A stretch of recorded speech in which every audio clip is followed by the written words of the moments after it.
Travis Etienne, man, and I just couldn't wait to talk about this one, man.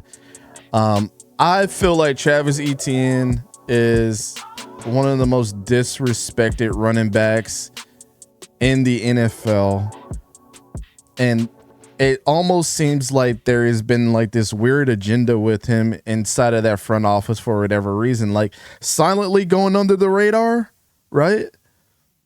But nonetheless, it seems like there's a narrative that they want to start that's not actually true in any facet of the word.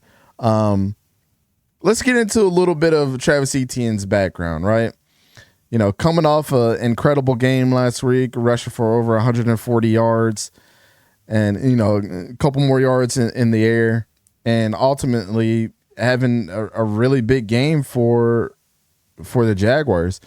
But let's go back and do a little history lesson about Travis Etienne. Was drafted with Trevor Lawrence. Actually was the second pick of that draft for the Jaguars. 2022 and 2023. He had 1,400 total yards in both of those seasons.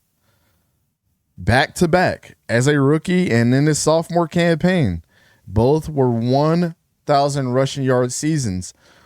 So he had a ton of receiving yards, 300 and 400 yards, respectively for both of those seasons, but 1,400 yards collectively. That's kind of, if we're looking at 1,000 yards rushing, that's kind of the century mark for a lot of these running backs to me, and he did that on the ground. He's almost the epitome of what every single running back wants to accomplish right now. Like, look, we still got running backs in the league that haven't met 1,000 yards. And 𝗕𝘂𝘀𝗶𝗲𝗀. And remember that name because we'll come back to this a little later when we mention him. 2024, people remember that season, battle some injuries, and then they get Tank Bigsby to come in and they expect him to be, the running mate to Travis Etienne. And it ended up like a lot of people talked about, like, Tank Bigsby is going to be the number one guy in Jacksonville. And then whoop-de-doo, what happened? Will Shipley gets hurt. They make a trade for Tank Bigsby, even though we picked up Cody Schrader off the practice squad from the Rams. And, we love the kid out of Mizzou.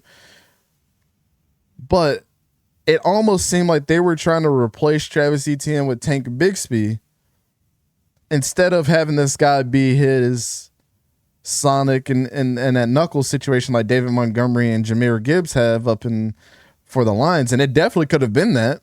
I mean, I guess if you're going to compare two running backs to them, it could have been these two guys for sure.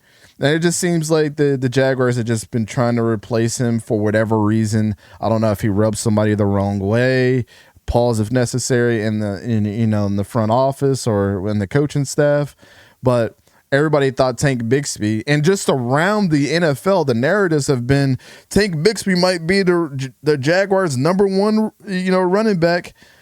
And I've been telling people, I said maybe the guy to get traded out of everybody on this running back staff or this running back room might be Tank Bigsby. Look, we drafted, 𝗕𝘂𝘀𝗀𝘀𝗀 Tutton, who was one of my favorites.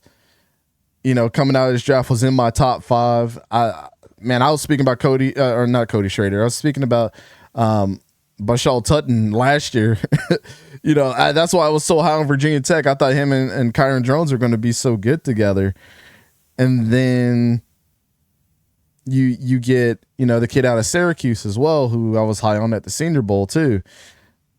And then they go and get Cody Schrader off the practice squad. It just seems like they are trying to keep replacing Travis Hunter with somebody.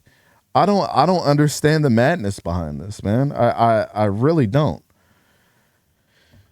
And then I think about times like, when you really ask yourself what big moments did Travis Etienne have for the Jaguars. You remember that little dump off pass that he got from, Trevor Lawrence to get us in position. And that was a long yardage situation to beat the Chargers in the playoff after Trevor Lawrence damn near threw 4 interceptions in that game. Yeah, he took us down the field, got us in field goal range, and Riley Patterson kicked the game-winning field goal. That doesn't happen without Travis Etienne on this team. He's been great for us, and we've just been nothing but horrible to him. We picked up his 5th-year option, but he's still under his rookie contract, guys. For a guy that's ran for 2 1,400-yard seasons and has busted out as pretty much the 2nd highest rated running back in the league after week 1, why are we still talking about, not extending this guy? He should be on a contract extension already. We can't let him become a free agent next year. I think that's just organizational malpractice. And then just to, I've been trying to connect the dots of who he reminds me of. He reminds me of a faster version of 𝗕𝘂𝘀𝗶𝗲𝘀𝗀. He really does. With better open field speed. And I told you guys to hold on to that name. I told you, hold on to the 𝗕𝘂𝘀𝘀𝗀𝘀 because I got to make a point here. If you watch him play, the shiftiness, the two-way ability of running the rock hard at times, and also the ability to catch the ball really, really well. I don't know why we've been, this terrible to 𝗕𝘂𝘀𝘀𝘀𝗀 during his stint with us. And I think he deserves a pretty good contract. And if you're disappointed in the little nagging injuries that he's had here and there, look, his first 2 seasons, he played 17 games, right? So what's going to be your excuse from here on out?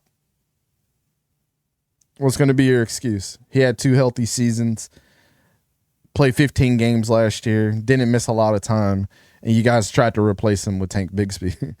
Pay the man. That is the new movement that we're going to have here, ladies and gentlemen, is pay Etienne. Hashtag pay Etienne.